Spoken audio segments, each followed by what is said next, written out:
Welcome to Embrace Your Inner Boldness, the podcast dedicated to empowering you to live confidently, embracing all parts of who you truly are.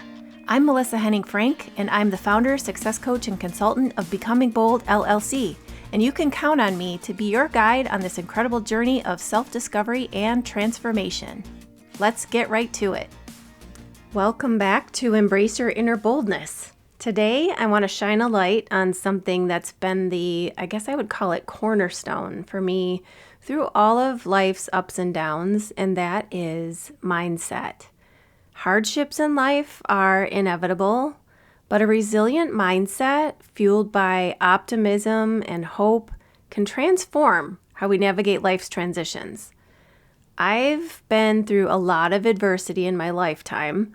I've experienced major life events, hardships, challenges, changes, and for the longest time, I kept all of it to myself, pushed it all down, ignored it, did my best to detach from it and avoid it. And then something changed. I realized that my story can help illuminate the path for others who are now on that path or have been on it and don't know what to do with it, or people who are soon to be on that path. I believe this wholeheartedly. So let's talk about how not only to survive difficult situations, but thrive because of them. Mindset can be the anchor in all of life's storms. Mindset is everything. It's the lens through which we experience the world. We can have a fixed mindset where we decide that there's nothing else to learn and life happens to us. And there's a growth mindset where we decide that everything is an opportunity to learn and grow and that life happens for us. I've lived through some pretty intense transitions and adverse situations. And if there's one thing that has kept me grounded throughout, it's my growth mindset, my focus on optimism, and my ability to hold on to hope, even in the darkest moments. In hindsight, I attribute my optimism to a desire to hold on to my personal power. So if my mind was set on learning and optimism, that meant that I was in control. I'm human, of course, and if you looked at a graph showing my level of optimism and personal power, it would be erratic, of course, but there would be that one line across the top of the entire graph showing consistent gains despite the dips and the troughs and the uncertainty and the pessimism that, of course, I felt as a human being. I was a runaway at the age of 17, and I feel like it wasn't just an act of courage to get out of the dysfunction that I had experienced my entire life. It was also an act of belief. I didn't have a plan, but what I did have was hope, a deep, unshakable sense that there was something better waiting for me on the other side. And of course, as a naive 17-year-old without a plan, I made plenty of mistakes. I put myself in really dangerous situations. I made many bad choices. I gave my power away in many instances. But throughout all of that, I always had this belief that there was something good out there, and that something good would come out of the darkness. And that same mindset carried me through other monumental shifts. So for instance, my time in the Army, I went from a chaotic upbringing to the rigid structure of military life, a world where I had to unlearn survival mechanisms and build new ones. I had drill sergeants yelling in my face, but that didn't faze me. I was used to that. And then basic training, while very difficult, both physically and mentally, it felt like a way to channel all of the angst that I had accumulated inside me over the years, so that worked for me. It wasn't easy being a 63 Bravo light wheel vehicle mechanic in Hanau, Germany as a teenager, where looking back on it, it's actually really crazy. I took an 8-hour flight to a foreign country, not knowing a single soul. But after some initial resistance, I chose to see it as an opportunity to grow stronger, more disciplined, and ultimately more independent. And again, this shift in perspective meant that I was in control and not giving my power away. Fast forward to later in life, after the Army, I worked at a manufacturing company in a pretty heavily male-dominated industry. I started at the lowest level. I was working 12-hour shifts on my feet consistently, constantly moving to try to keep up with the pace of the machine. I always was looking out for promotion opportunities while I was still early in my career. And eventually, I began working in the shipping department. I drove a forklift, I was boxing up magazines and catalogs, and then I eventually found myself getting into more administrative office roles. And looking back on that time of my life, I'm exhausted just thinking about it. But when I faced the challenges of raising kids while doing what I could do to climb the corporate ladder and going to college, there were countless moments when I could have given up. There were of course, days when exhaustion hit, where it felt like I was juggling 1,000 fragile plates, but my mindset and my hope kept whispering just one more step. And that's the thing about optimism. It doesn't have to be loud or big or grand. Sometimes it's just that quiet whisper, a quiet resolve to keep going. And I did keep going. Years later, I found myself navigating 2 relocations in under 3 years, adjusting to life in a new state with my 2 preteen girls, and for a while, denying that my marriage was failing. And then a rocky divorce taught me the power of being my own advocate and focusing on healing very old and even newer wounds in the process. So again, clinging to purpose and believing that there was a higher power guiding me kept me lifted up so I could keep going. Even in my most vulnerable moments, like battling a heart rhythm condition that ultimately left me temporarily disabled, I found myself asking, what can I learn from this? And believing that something good would be born out of a very scary and unpredictable time.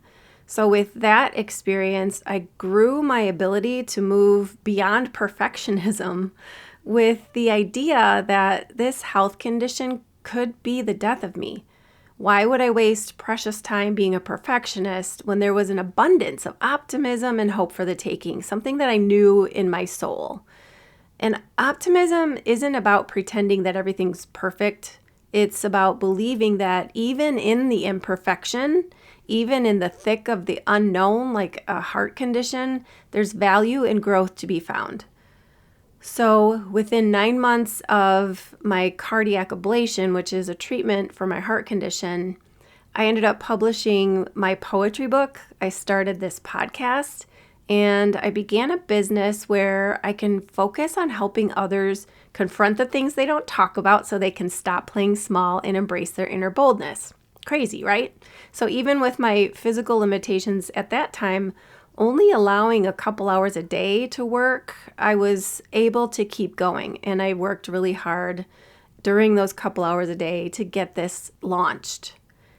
And yeah, I had to navigate around the side effects of my heart meds and my energy levels, but the flexibility of being able to work when my body would allow it and being my own boss and having this undeniable hope and optimism certainly helped.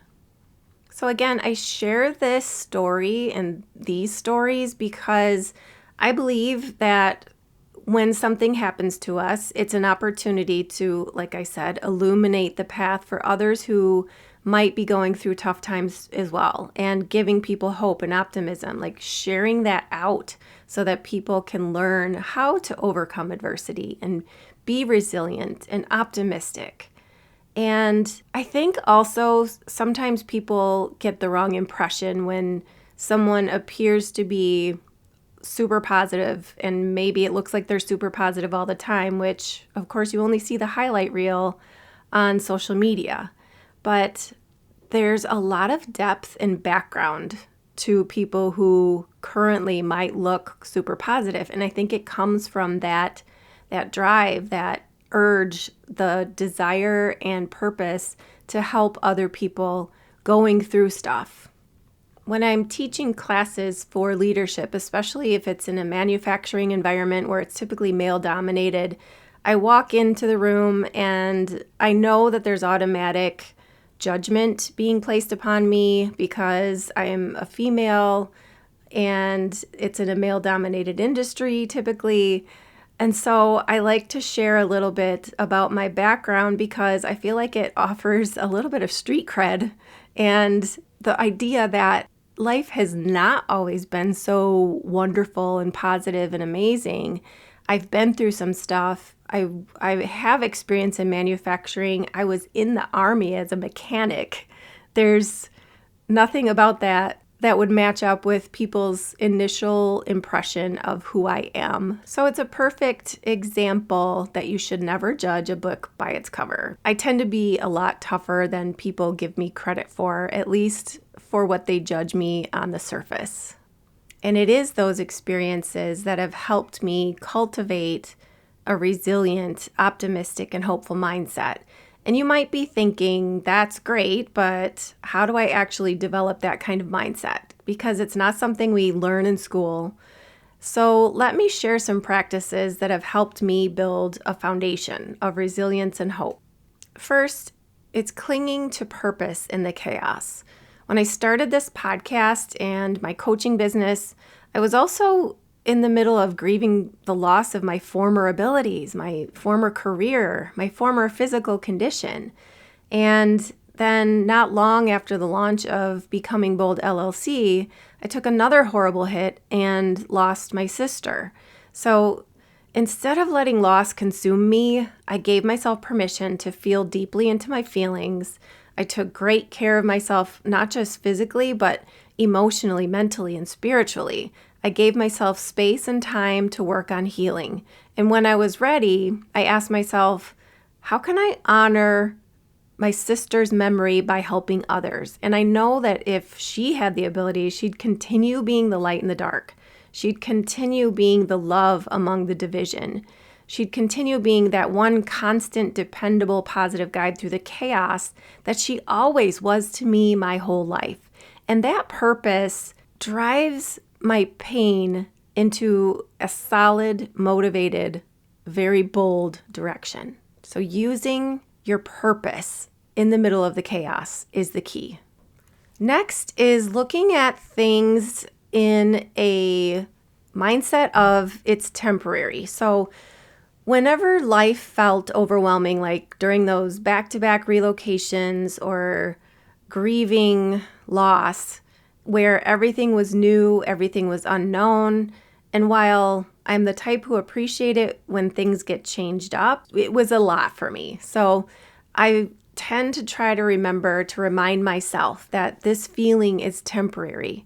It's amazing how liberating it is to acknowledge that our struggles don't last forever. I've often said to my daughters, no matter what you're going through, we tend to make it more difficult because we don't know how long it's going to be that way. It could be one more day. It could be 3 more months. Regardless, most things in life are not permanent, and it's up to us to decide how we want to experience our days. So adopting a temporary mindset, just thinking this is temporary, it's an experience that I'm temporarily going through, can really help increase the quality in each of our days. The next one is something that I have talked about before, and it's having a daily gratitude practice. So even when things are tough, I try to make it a point to start and end each day by identifying at least one thing that I'm grateful for. Gratitude is a high vibrational feeling, and it shifts your focus from what's lacking to what's abundant in your life. So it's something I've done my entire life, even before I knew what the term gratitude practice even meant. Growing up, I would naturally try to find something to get excited about for the next day, like new socks or new shampoo. And it was a coping strategy that worked for me then and still works for me now. The next practice for increasing your resilience is surround yourself with uplifting people. Negative energy is contagious, but you know what? So is positive energy. So when I think about my fellow Army comrades to close friends and mentors I've had along the way, I've leaned on those who inspire hope and strength. So even if I wasn't leaning on anyone in person, maybe there wasn't somebody in person that was available for that, I had people long distance to connect with. And Even if there wasn't anyone available at that particular time, I'd find podcasts and audiobooks that would help uplift me with inspiring and motivating messages. I'm consistently energized by people who are passionate about taking control of their lives and focusing on continuous improvement. And I recommend finding those in your life who motivate and inspire you, and then set boundaries for those who drain your energy with their negativity. You don't need that in your life. Another one I've talked about before is visualization and affirmations. And the example I can think of with this one is during the worst part of my heart condition. I would close my eyes and visualize myself healthy, thriving, and full of energy. And I would repeat affirmations like, I am resilient, and I am capable, and I am healthy, and my heart is strong. And it might sound simple or silly, but it really helped reinforce my belief that I would thrive despite this problem. What we continuously tell ourselves becomes rooted in our belief system, and then what's rooted in our belief system manifests in our external world. So try affirmations. Even if you don't necessarily feel it right away, it's something that will help your mindset tremendously. One of the most important lessons I've learned is this: adversity doesn't define us. Our response to it does. So every transition, whether it's a chosen transition or it's something that is put upon you, holds the potential to make us bolder and braver.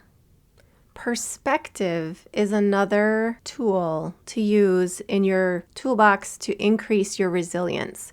One of the most humbling lessons I've learned during my life's transitions is just how important it is to put our struggles into perspective. It's really easy to get caught up in what we're facing, our own pain, our own challenges, our emotions, frustrations. And in doing this, we often overlook the incredible blessings that are right in front of us. So take a moment to think about this. Every single one of us was born into circumstances entirely out of our control. For some, that meant maybe privilege or opportunity. For others, it meant adversity from day one. I've often reflected on how different my life could have been if I had been born into a situation with even fewer resources or more hardship than I experienced. It's not about comparing struggles, but it's about recognizing that no matter how tough we have it, there's always something that we can be grateful for.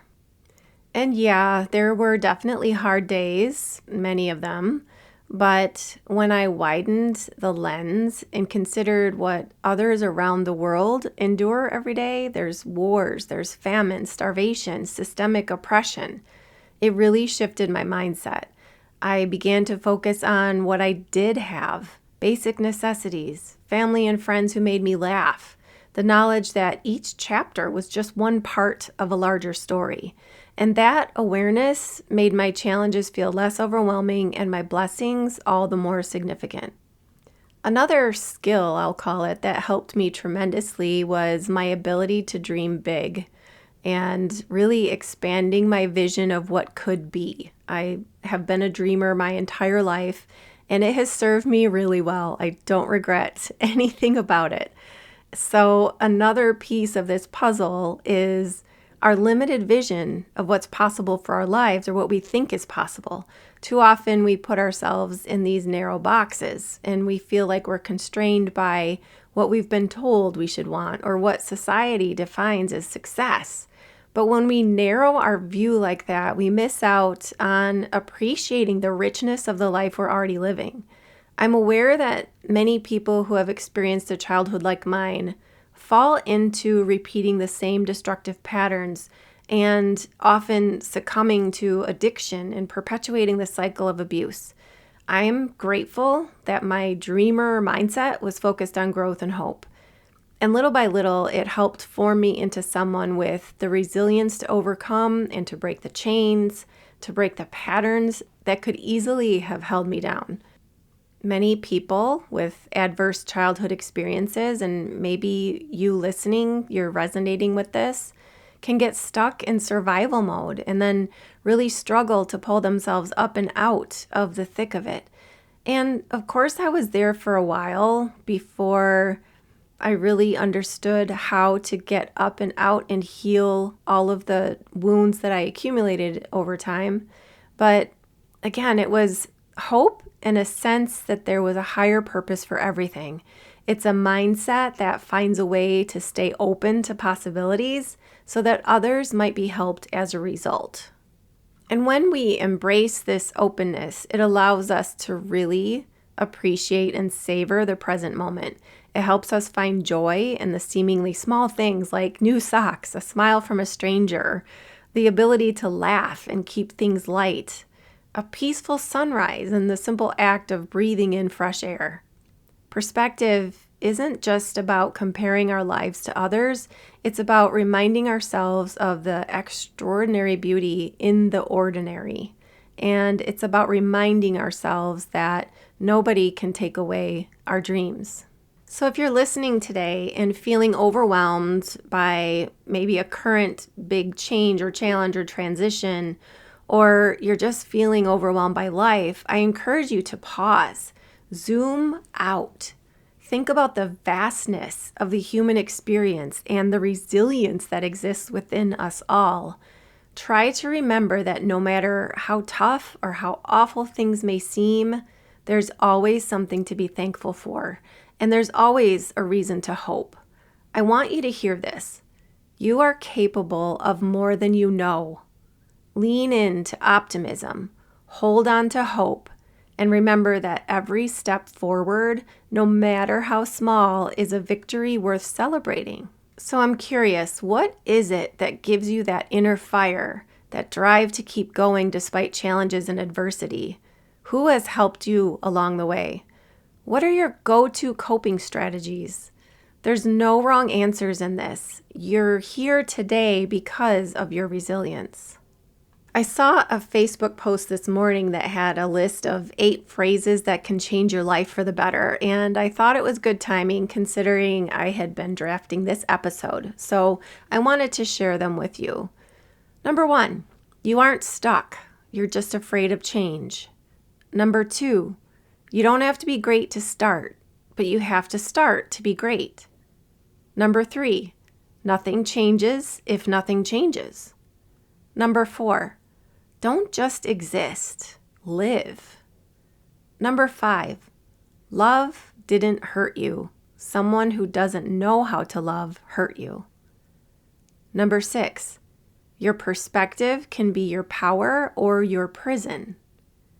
Number 7, life doesn't have to be perfect to be wonderful. Number 8, your life is as good as your mindset. Your action item this week is to pick one of these to focus on so you can change your life for the better. When you see my post announcing that this podcast has dropped, add a comment in that post to let me know which one you're focusing on and let me know how I can support you. For extra credit, you can also decide to notice the things around you that bring you joy. Notice and really appreciate them in the moment.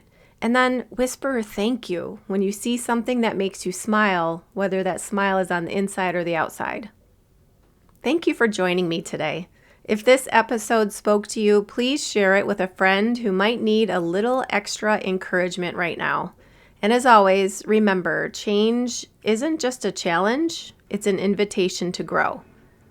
In the meantime, please be kind to your mind. Thanks so much for joining me on this episode of Embrace Your Inner Boldness. I hope you found inspiration and actionable tips to help you live more confidently. If you enjoyed today's episode, be sure to subscribe so you never miss out on the latest insights and empowering stories. Please take a moment to also leave a rating and review on your favorite podcast platform. Your feedback helps us reach more listeners and be able to continue bringing you more content that uplifts and motivates. Empowering yourself and/or your team starts with embracing your inner boldness. When we stop playing small, we open the door to limitless potential. Remember, the only limit to your greatness is the one you set for yourself.